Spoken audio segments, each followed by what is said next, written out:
भरतपुर जब बोलता है तो दिल्ली हिलता है, ये कहावत है। भरतपुर जब बोला है तो दिल्ली का सियासत नमस्कार डोला है। दोस्तों, स्वागत है आप सभी का भरतपुर लाइव की विशेष सीरीज सीधी बात में। जो साथी अभी मेरे साथ उपस्थित हैं फ्रेम में, वो है महेंद्र डोरवाल जी। अभी 2 पंचायत चुनाव में आरएलपी पार्टी की तरफ से इनको सह प्रभारी की जिम्मेदारी सौंपी गई है, साथ ही साथ करौली जिले के जिला प्रमुख भी हैं। तो सर से जानेंगे क्या पंचायती राज चुनावों में क्या रणनीति रहेगी आरएलपी पार्टी की, और क्या सच में आरएलपी पार्टी भाजपा और कांग्रेस से इतर एक नया विकल्प उभर कर आएगी राजस्थान के लोगों के लिए। उस सब के बारे में भी बातचीत करेंगे। सर बहुत बहुत स्वागत है आपका। बहुत बहुत धन्यवाद। और मुझे यहाँ पंचायत राज चुनाव में राष्ट्रीय सुप्रीमो हनुमान जी बेनीवाल के निर्देशों पर यहाँ के सह प्रभारी के रूप में जो जिम्मेदारी मिली है, आज आप लोगों से मुखातिब होने के लिए यहाँ भरतपुर पधारे हैं। पंचायत राज चुनाव 2021 जो इनकी घोषणा की गई है, उनमें राष्ट्रीय लोकतांत्रिक पार्टी अपनी मजबूती के साथ पूर्ण रूप से यहाँ अपने उम्मीदवार उतारेगी। उसके लिए हम यहाँ बायोडाटा लेने आए। अच्छा सर, रणनीति क्या रहेगी, मुख्य आपका एजेंडा क्या रहेगा पंचायती राज चुनावों में आरएलपी पार्टी का? क्या आप ऐसा अलग देंगे जो भाजपा और कांग्रेस यहाँ की जनता को नहीं दे पा रही है? पिछले 70 साल से भाजपा और कांग्रेस की जो नीतियाँ हैं, उनसे भरतपुर की जनता वैसे ही बहुत ही समझदार जनता है। यहाँ तो भरतपुर जब बोलता है तो दिल्ली हिलता है, ये कहावत है। भरतपुर जब बोला है तो दिल्ली का सियासत डोला है। भरतपुर की जनता बहुत समझदार है। यहाँ कांग्रेस और भाजपा दोनों पार्टियों को पिछले 70 साल से देखते आ रहे हैं। राष्ट्रीय लोकतांत्रिक पार्टी का उदय किसान के बेटे ने किया। इस पार्टी का मुख्य एजेंडा किसान, गरीब, मजदूर, अंतिम छोर पर बैठे व्यक्ति को न्याय दिलाने का रहा है। हर पीड़ित शोषित के साथ राष्ट्रीय लोकतांत्रिक पार्टी हमेशा से खड़ी रही है। हमारा एकमात्र उद्देश्य पंचायत राज के माध्यम से इस देश के लोकतंत्र, राजस्थान के लोकतंत्र को मजबूत करना है। पंचायत राज लोकतंत्र की पहली सीढ़ी होती है, और पहली सीढ़ी मजबूत होगी तो राष्ट्रीय लोकतांत्रिक पार्टी मजबूत होगी। पहली सीढ़ी मजबूत होगी तो यहाँ के लोग मजबूत होंगे। जब परिवर्तन होता है, जिस दिन हम परिवर्तन करने में सक्षम हो गए, उस दिन भरतपुर की जनता देखेगी कि हाँ, हमने जो फैसला किया था फलानी तारीख को इस व्यक्ति को जिताकर या इस पार्टी को वोट देकर, वो अपने आप को गौरवान्वित महसूस करेगा, क्योंकि उसको कतई हम शर्मिंदा होने का मौका नहीं देंगे। अच्छा सर, आरएलपी का आप देखें तो केंद्र में भाजपा के साथ गठबंधन रहा था जी। अभी गठबंधन खत्म हो गया है किसान बिलों को लेकर। तो जनता आपको किस नज़र से अलग तरीके से देखे, आपकी ऐसी क्या आगे रणनीति रहेगी? मैं बार बार उसी पर दबाव डाल रहा हूँ, क्योंकि आपको कुछ तो ऐसा प्लेट में पेश करना पड़ेगा ना अलग उन भाजपा और कांग्रेस से कि भैया हमारे पास ये चीज़ अलग है, इस चीज़ से हम आपको आकर्षित करने की कोशिश कर रहे हैं, इस चीज़ से हम लोग उन दोनों पार्टियों से बेहतर हैं। इसमें ज़्यादा उदाहरण देने की जरूरत ही नहीं है। पिछले दिनों हम एनडीए का हिस्सा थे, इस बात को हम नकार नहीं सकते। लेकिन जैसे ही किसान विरोधी काले कानून संसद में पास हुए, हमारी पार्टी के राष्ट्रीय सुप्रीमो हनुमान जी बेनीवाल ने कुछ क्षण भी नहीं लगाए एनडीए को ठोकर मारने में। कोई भी ऐसा व्यक्ति, कोई भी ऐसा सांसद, अकाली दल ने किया था, लेकिन अकाली दल ने गठबंधन तोड़ा। और किस लिए तोड़ा, उससे सब भली बात परिचित है कि पंजाब में चुनाव होने जा रहे थे, तो अकाली दल ने गठबंधन तोड़ा अपने चुनावी फायदे के लिए। राष्ट्रीय लोकतांत्रिक पार्टी, ना तो राजस्थान में कोई विधानसभा के चुनाव है, ना ऐसा कोई राजनीतिक फायदा हमें मिल रहा था, लेकिन राष्ट्रीय लोकतांत्रिक पार्टी के सुप्रीमो हनुमान जी बेनीवाल का एक उद्देश्य था कि ये जो काले कानून हैं, ये किसान विरोधी कानून है। इनके कानून के रहते हुए मैं एनडीए का हिस्सा नहीं हो सकता। पिछले दिनों जो मंत्रिमंडल विस्तार हुआ था, आप जानते हैं, भली बात परिचित है कि इतना जंबो मंत्रिमंडल का विस्तार हुआ था।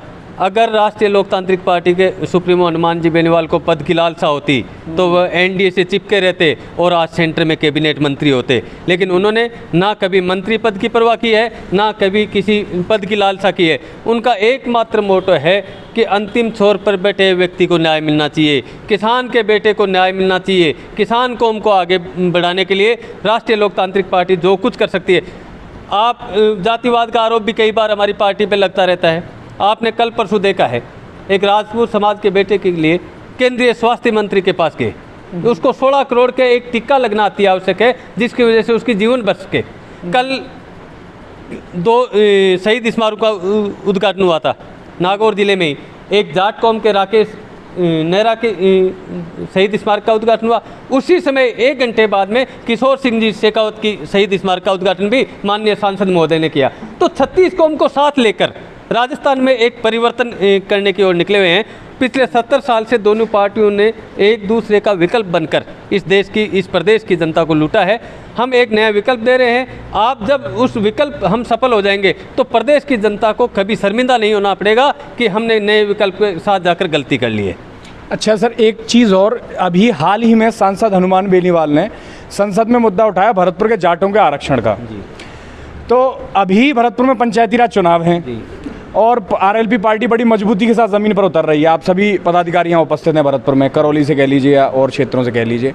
तो क्यों इसको राजनीति ना समझा जाए कि हाल ही में संसद में मुद्दा उठाया गया क्षेत्रीय सांसद की तरफ से, और अब पंचायती राज चुनाव है भरतपुर में ही, तो उसे क्यों राजनीति ना समझा जाए? अब आपको इसको भरतपुर और धौलपुर के जोड़ कर देखें, ये तो आपका नज़रिया हो सकता है। हमारी पार्टी के सुप्रीमो हनुमान जी बेनीवाल का कल नज़रिया दूसरा था जब संसद में बोले थे।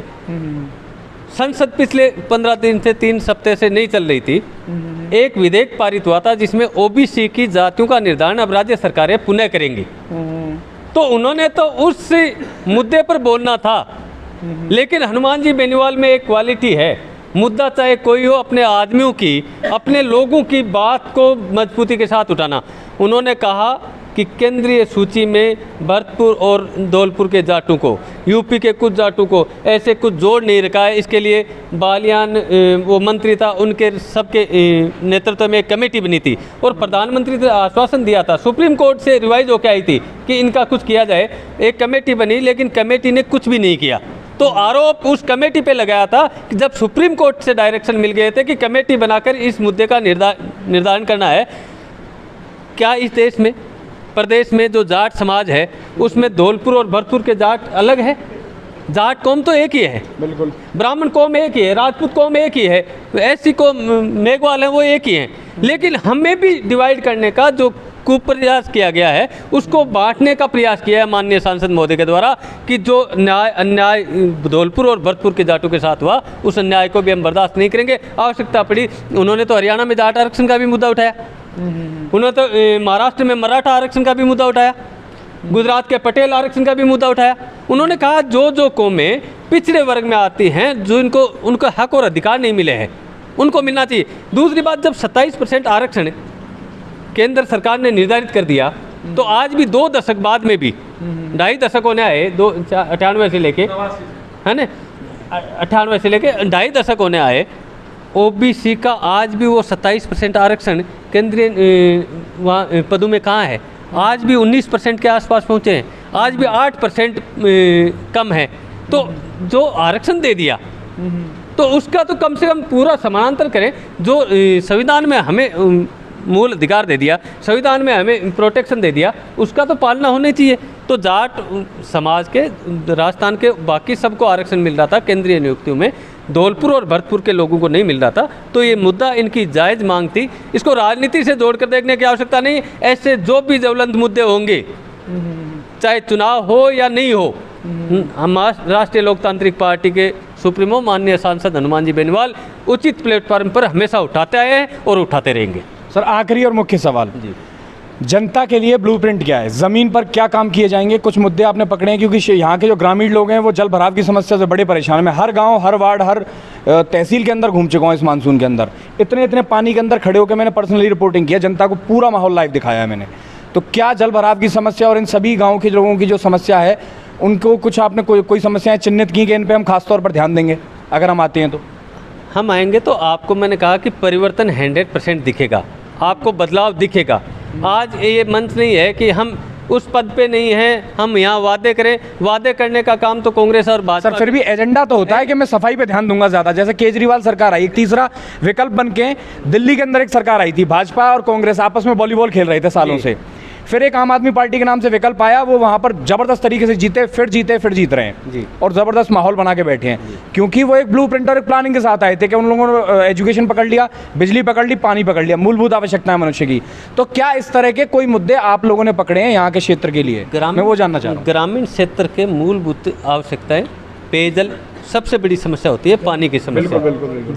पेयजल की समस्या होती है। पहले तो पीने का, कहीं पीने का पानी उपलब्ध नहीं है और कहीं पानी निकलने की कोई व्यवस्था नहीं है। पीने का पानी नहीं है, जब आवश्यकता होती है पानी पीने की तो पानी की व्यवस्था नहीं है, और जब पानी निकासी की आवश्यकता होती है तो निकासी की व्यवस्था नहीं है।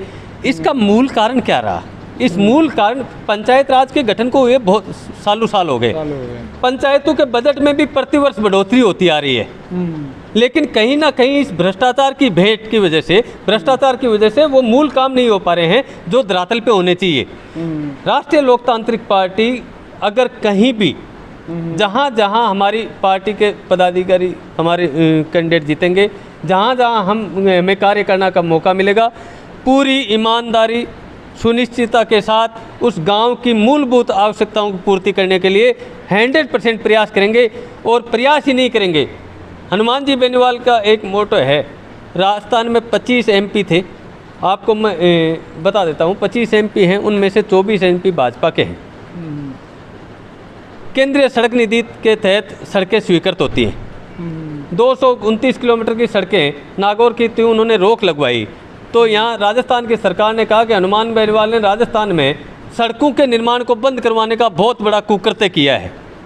हनुमान जी ने एक इशारे में 419 किलोमीटर रोड स्वीकृत अकेले नागौर के लिए स्वीकृत करवाई है, जो राजस्थान में इतिहास है कि एक साल में केंद्रीय निधि से, केंद्रीय सड़क परिवहन मंत्री से 419 किलोमीटर की सड़कें स्वीकृत करवाई, नेशनल हाईवे, स्टेट हाईवे, रोडें स्वीकृत करवाई।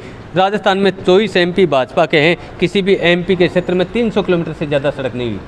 तो कौन करता है? जो काम करेगा वो दिखेगा। धरातल पे हम जब भी इन धरातल पे राष्ट्रीय लोकतांत्रिक पार्टी यहाँ सत्ता में आसीन होगी, सत्ता के नज़दीक होगी, यहाँ जहाँ भी हम पावर में आएंगे, वहाँ पर आम आदमी के जो काम है उनको करने के लिए राष्ट्रीय लोकतांत्रिक पार्टी का एक ज़मीनी स्तर से जुड़ा हुआ कार्यकर्ता से लेकर शीर्ष नेतृत्व तक हमेशा तैयार रहता 24 घंटे। और इन समस्याओं का निदान हम समय रहते करेंगे। जिस दिन समस्याओं का समाधान करने के हम विकल्प दे देंगे कि हम 6 महीने में कर देंगे, तो वो 5 महीने में करके दिखाएंगे। ये नहीं है कि वो चुनावी जुमला ही बन के रह जाए, चुनावी वादा ही बन के रह जाए। ठीक है, चुनावी जुमला बन के रह जाए या चुनावी वादा। तो दोस्तों, ये थे प्रदेश भर के सारे RLP पार्टी के पदाधिकारी यहाँ पर जमा हैं। सभी ने मीटिंग की, यहाँ की रणनीति बनाई है, पूरी कार्यकारिणी बनाई है। अब देखना ये है कि चुनाव में किस तरह का पार्टी प्रदर्शन करती है। अभी हाल ही में मैंने एक और पार्टी से आपको मिलवाया था, जो भीम आर्मी, लोहागढ़ आर्मी, और इन सब लोगों की सम्मिलित होकर एक नई पार्टी बनी है, जो एक विकल्प बनने की कोशिश कर रही है भाजपा और कांग्रेस से तर। यही कोशिश है RLP पार्टी की। इनकी भी रणनीति क्या होगी चुनाव में देखने को मिलेगा, और अगर जीतते हैं तो जीतने के बाद किस तरह का काम रहेगा वो भी देखने को मिलेगा हमें। कि चुनावी जुमले ही रहते हैं, यह हमेशा की तरह जो राजनीतिक पार्टियों का होता है कि चुनाव से पहले कुछ और बाद में जीतने के बाद रिजल्ट कुछ और होता है, वैसा ही रहता है क्या? जुड़े रहिए हमारे साथ, देखते रहिए, और कमेंट्स में आप अपनी राय भी बताइएगा कि आपकी क्या राय है पूरी इस मंत्रणा के बारे में, बातचीत के बारे में। मैं हूं आपका दोस्त नीरज शर्मा। नमस्ते, गुड बाय।